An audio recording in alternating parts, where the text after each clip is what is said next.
Spanish লা লিগার গুরুত্বপূর্ণ ম্যাচে আলাভেসের মাঠে 1-0 গোলের জয় পেয়েছে রিয়াল মাদ্রিদ, তবে জয় এত সহজ ছিল না। প্রথমার্ধে গোলের পাশাপাশি বড় এক ধাক্কাও খেয়েছে রিয়াল। ম্যাচের 37 মিনিটে কিলিয়ান এমবাপ্পে ভয়ঙ্কর এক ট্যাকেল করে সরাসরি লাল কার্ড দেখে ছেড়েছেন মাঠ।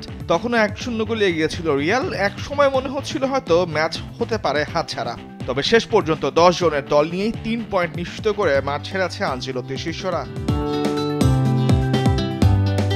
ম্যাচের শুরু থেকেই দুই দল চেষ্টা করেছিল ম্যাচের নিয়ন্ত্রণ নেয়ার, তবে 30 মিনিটে রিয়ালের হয়ে জয়সূচক গোলটি করেন এদুয়ার্দো কামাভিঙ্গা। ডি বক্সের বাইরে থেকে দারুণ শটে আলাভেসের গোলকিপারকে পরাস্ত করেন তিনি। এই গোলের পর রিয়াল আরও কয়েকটি সুযোগ নষ্ট করলেও আলাভেস ম্যাচে সমতায় ফিরতে পারেনি।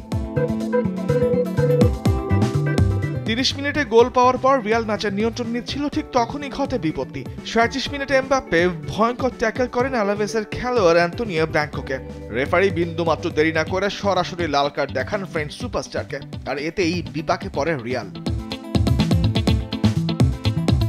10 জনের দল নিয়ে রিয়াল বাকি সময়টা রক্ষণ সামলাতেই ব্যস্ত ছিল।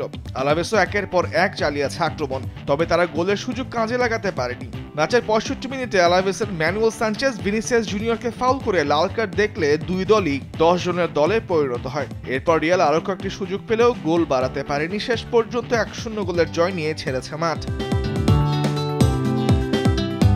এই জয় রিয়াল মাদ্রিদ 3 পয়েন্ট যোগ করে লা লিগার টেবিলের দ্বিতীয় স্থানে অবস্থান করছে।